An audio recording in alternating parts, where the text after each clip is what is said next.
Hey guys, good morning and I'm back with a new vlog and ayun na nga, good morning and kakauwi lang natin and then nag-asikaso agad tayo, tuloy-tuloy tayo, alis ulit tayo. Diba? Kakauwi lang, alis agad yan. This time parang nature tripping ata yung trip ngayon ni Jerry, inaya niya ako kanina. And perfect time na rin to para maglaad-laad. Ayun na sila, lalabas na ako. Yes.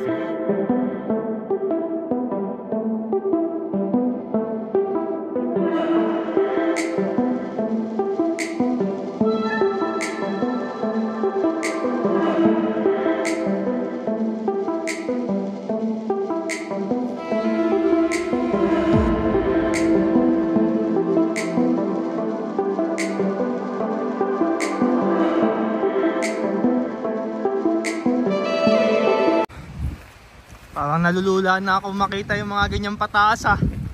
Dati sanay ako eh.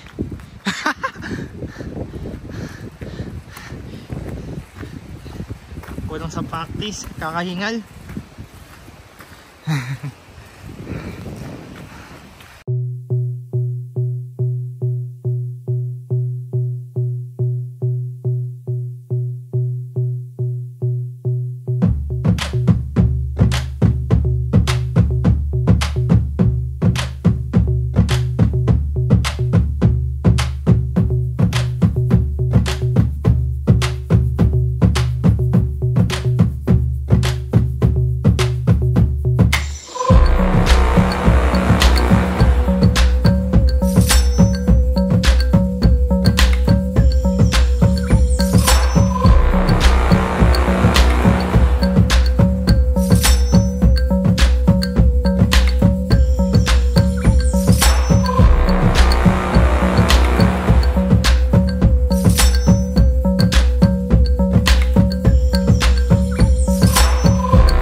Hey guys, ito nga pala, nag-hiking kami kasama ko sila Jeric at Joby.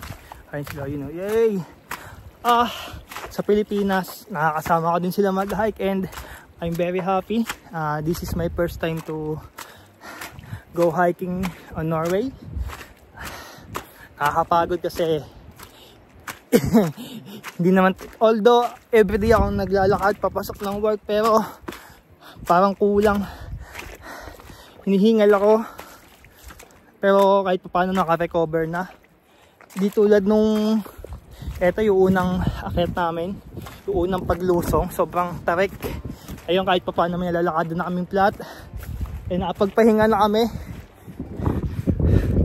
Tayin ko muna sila dito ata. Yaya. Ayan, masaya lang ako kasi ito din talaga yung ginagawa ko noon sa Pinas bago mag-pandemic. Kahit pa paano nakabalik and for sure mauulit to. dahil gabi hingal ko. And sana maganda yung hindi na mag-ulan, kasi pag nag-ulan mapipilit na kaming bumaba, hindi na kami makapunta sa taas. Tama, yan. Alam, may bahay dun oh. Pakita ko sa inyo guys. May bahay oh. Tapos may ano, may senyales. Ano, may senyales.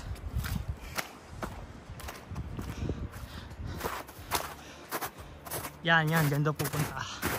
Ito daw ang tamang daan.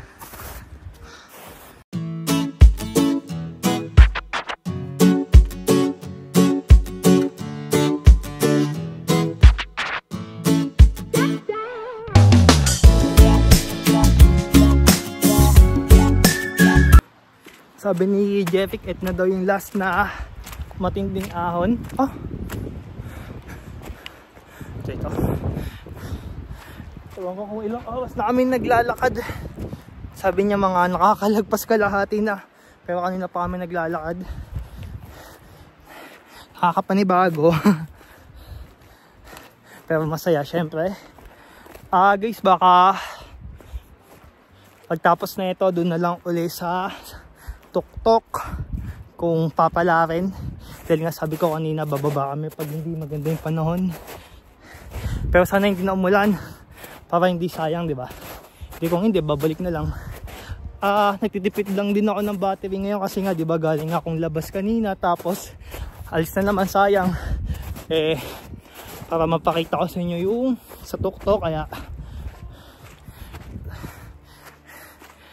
kapagod.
Malapit na din yung sama ng panahon, kaya mamadali na kami.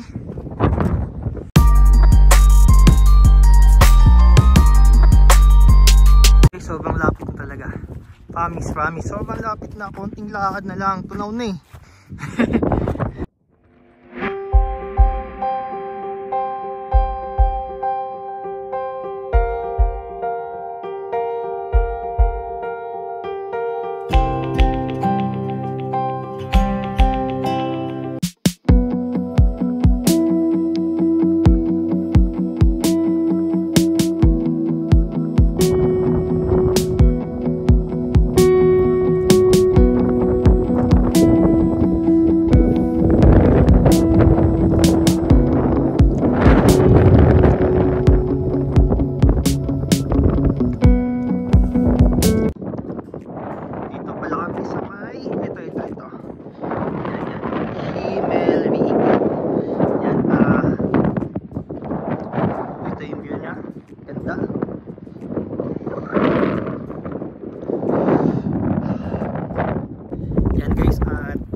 Sa bababa,